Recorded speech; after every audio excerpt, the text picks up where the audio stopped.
You have been working on many different projects, many different tasks. So try to just sit back, think, and enjoy. Okay, so I'm just going to give the word to Michael Watling, who is going to show us his campfire. Hello, everybody. Can everybody hear me okay? Yes. Yes. Yes. Perfect. Okay, so I'm coming from a little place called the Isle of Man. If anybody's heard of it, it's a very small island in between England and then Ireland. And where I live, it's a very wet and a very windy place. And especially today, it's very windy. So do let me know if you can't hear me very well, because we get quite a lot of wind coming in. And we've had quite a lot of rain over the last few days, which will make all of the wood quite wet. So we'll see how we go. It's really nice to be involved with this. For me, it's quite a challenge. This is the first time I've ever been involved in anything online like this. So we'll see how it goes. What I'm going to go through today is showing you a bit how to do a sustainable fire. So how you can think responsibly when you're about to have a fire in the wild. As Maria said before, normally at the end of a course or a program like this, you'd spend a bit of time around a campfire. And has anyone ever spent time around a campfire before? Yes, sure. Yeah? Yeah. Yeah. I've got a thumbs up on the screen. That's good. I've never seen that before. So it's better than watching television, in my humble opinion. And it can be really, really rewarding.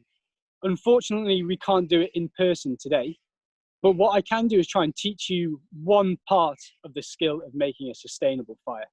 And there's a quote that I really like, and it's called, "If you give a man a fish, he eats for a day. If you teach a man to fish, he eats for a lifetime." So hopefully today, I'm going to teach you how to make a fire. So at some point in the future, you can go with your friends and have a nice sustainable fire. So I'm just going to quickly clip my iPad, and I'm going to show you what I've built. What I've got on the ground is just a sheet of plastic. It's approximately 1 meter by 1 meter.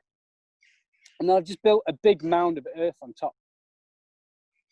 The reason I'm doing this is because I want to try and create a platform from which I can build my fire on so that I don't leave any damage on the ground. It's called a leave no trace mound fire. By building a nice big platform here, any heat won't damage the ground underneath. At the end of my fire, I can then wait for the embers to cool down, and I can pick up the sheet with somebody else, and I can dispose of it properly. And that might be throwing it into a river, the ash into a river. It might be evenly spreading all the soil back out again. But ultimately, it's just trying to have a nice fire so I can have the benefits of that without causing any damage to the environment. So I'm just going to go ahead and get this started, and hopefully with the wind and with the rain, it will get going.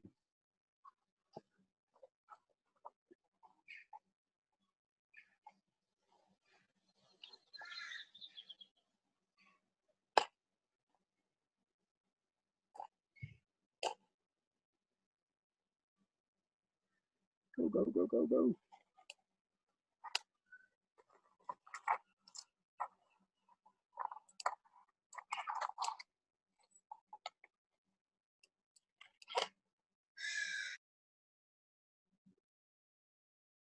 Oh, looking wet.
So sometimes with these fires, it takes a bit of time for them to get going.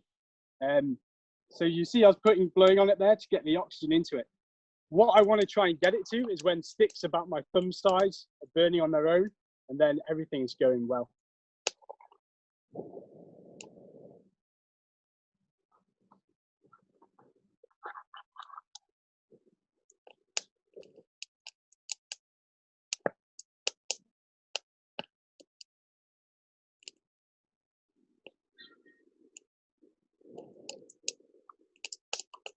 So just to let you know some of the other considerations I made whilst making this fire. I was really careful not to chop any branches off living trees, so I didn't want to impact them as much as I could.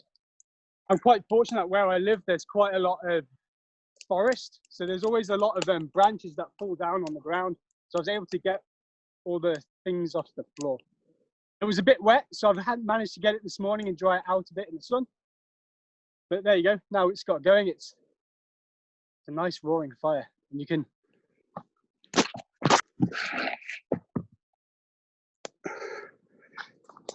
if you're stuck at home, something you can do now is put a jumper on, get under your duvet, or you could ask your parents to put the heating up so you can start to imagine what it might be like as best as you can.